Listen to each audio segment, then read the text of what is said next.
Here we're just sticking the calves. We are looking for up to 3 hot spots. On each one of those 3 hot spots, we dig in pretty aggressively, go back and forth a bit like a little speed bump, and we're saying 10 to 15 pulses on all those spots. Here we're starting off with foam rolling the middle part of the spine. So we're not in the lower back, not in the shoulder blades, just that middle third, 10 pulses. Ryan, come on, you support your head just to protect your neck. Alright, so done there. Now let's go through the upper back. So now we're going to roll the length of the shoulder blades. So you might need to reposition the feet a little bit, pinch those elbows in nice and tight. Now you get better access to the muscles that are normally sort of hidden underneath the shoulder blades. Once again, we'll go 10 pulses, top of the shoulder blade to the bottom of the shoulder blade, not on the neck. This is active dorsiflexion, and we're doing this in 3 different positions. So with the foot flush, and specifically the heel staying down, you're going to drive your knee forward over the big toe, over the middle toe, and over the pinky toe. We're going to alternate that 5 times over, so in the end it's 15 pulses. This is targeting primarily your ankle joint. Here's our lateral leg swing, so twofold. You're swinging the right leg there like it's a pendulum, and when you come across, purposely you're allowing yourself to get on the outside part of that left foot. Not so much that you collapse on the side of the outside part of the left foot, but more so that you allow a little bit of lateral movement to that left. 15 left and then 15 right. These are hip drops. So you're going to lay on your back, arms wide, shoulders down. Feet are a little bit outside hip width, probably closer to shoulder width.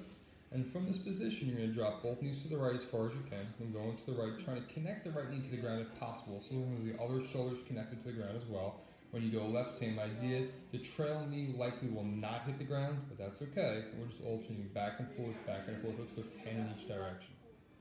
This is our side lying open buck. So you lay on the ground, on your shoulder, with the knee connected to the roller or to the ground, making sure that the knee is as high as the hip.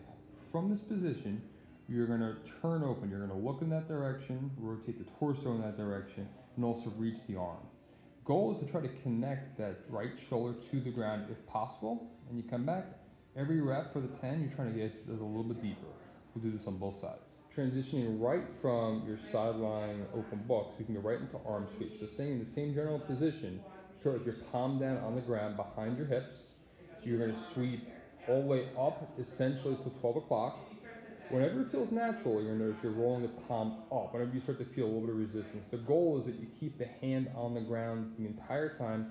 Let's make this one short and sweet, just 5 repetitions. This is our 3-position shoulder sawing drill. So we're going to start with the thumb up, reach as far forward as you can, and pull back and really activate the muscles of the upper back. Then we're going to go palm down. Same idea, still low po, elbows are relatively tight to the ribs. 10 here. And finally, our 3rd position is going to be thumb down with the arms much higher and a high pull. Challenge on this one is not to shrug as you do it. You should feel more activation through your upper back here than you did on the previous 2. Really make sure you bend those elbows. Much better. So let's go 10 reps in each of the 3 positions.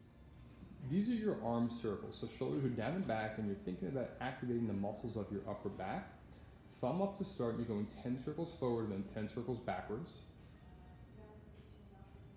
Then from here, you'd go palm down, 10 forward, 10 back, and then finally thumb down, 10 forward, 10 back, for a total of 60 circles, all about the size of the dinner plate.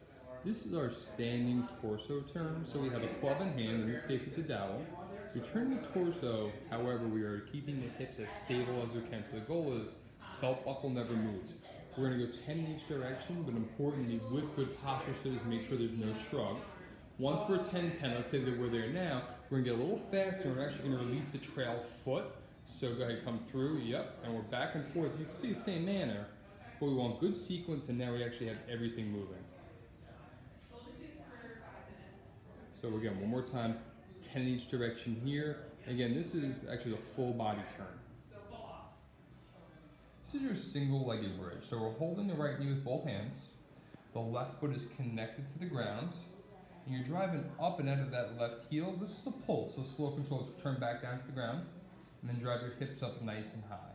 You want to make sure that that left knee isn't collapsing in towards the middle, and while the foot is flat, more weight's distributed to the heel to really maximize the activation of your left glute. So we really want to feel no low back and very minimal hamstring activation on that left leg.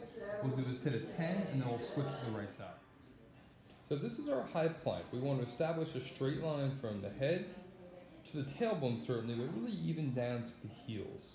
Activation should include quads and abdominals, and that should be automatic. What you have to force in here are the glutes and setting of the shoulder blades. Last piece of the puzzle for you is you actually want to turn the crooks of those elbows forward to really get a great set position for your shoulder blades.